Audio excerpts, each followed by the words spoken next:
Hello again. Today we're looking at solving our polynomials in factored form.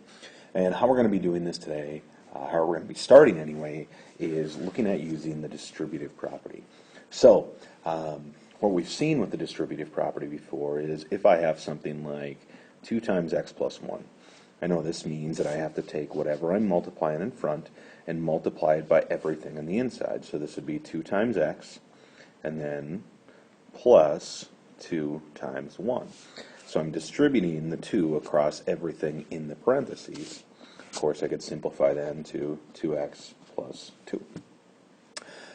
Now, how we're going to be using the distributive property in this section, though, is that we are not going to be multiplying, but we are going to be factoring. All right? And the idea is that we're going to be given something like this, and we're going to try and take out what things have in common.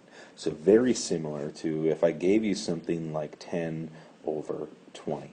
All right? If we had a fraction like this, you could rewrite this as 1 times 10 over 2 times 10. And now they both have a 10 in common, so I can take that out, and I'm left with the equivalent fraction of 1/2. It's a very similar idea we're going to be looking at today, but let's get looking at some examples. So what we've talked about already is this idea of factoring is basically the opposite of the distributive property. We're taking out what each piece or each term has in common. And we are trying to completely factor this, meaning we want everything that's the same out. All right? And as I said, we're going to take out all of the common terms, meaning what everything shares. So here's an example. So right now I have 15w minus 3v. All right, so I want to look for things that they have the same. Do they have the same variable? And do they have numbers in common, or factors in common? So first of all, if I look at my variables, well, w and v have nothing in common, so I can't do anything there. But now let's look at my numbers. Well, 15 and 3. Do 15 and 3 have anything in common? Yes, they do have a 3, because, well, 15 I could rewrite as 3 times 5. There's the 3. And 3, of course, has a 3. So what I'm doing here is I'm going to take out what they share.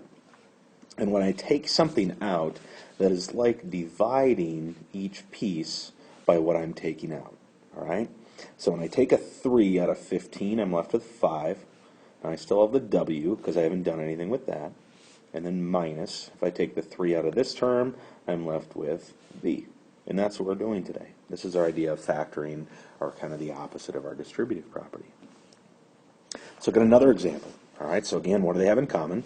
Well, if I look at both of my terms, I notice they each have a y. Now, here I have y squared, and here I only have 1y, and we can only take out what they have in common. So we can only take out 1y here. All right, they each share 1y in common, so I can take a y out. But also, if I look at my numbers, 27 and 18 also share a 9. So what I'm going to do is I'm going to take out a 9y. And again, how I can think about doing this is it's like I'm taking a 9y or dividing a 9y out of each thing. So if I take a 9y out of 27y squared, I would have 3y. And plus, if I take out the 9 and the y from the second one, I'm just left with 2. And that's what we're doing. One last example, a little bit more complicated, but we want to take out again what everything has in common. So if I were to look at my numbers right now, okay, here I have a 7. 7 goes into 21, but I don't have a 7 or a 21 here. So if I can't take it out of everything, I can't take it out of anything. All right? So we're looking to just take out terms that everything shares. All right.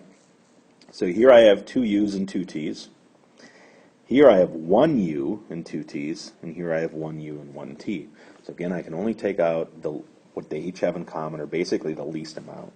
So I'm going to take out a u and a t. All right? So if I take out a u and a t from this term, I'm left with a 7 and a u t. Again, I take out 1 u, 1 t. Plus, this would be 21. My u would cancel. I'm taking out 1 t, so I have 1 left. And the last part here, here's a common mistake, is if I'm taking this out, does it just disappear? And the answer is no. And this is why I was trying to remind you guys it's like division. Because if you divide something by itself, that is always going to be 1. So if you factor something out and everything cancels, you still have to have the 1 there for the placeholder.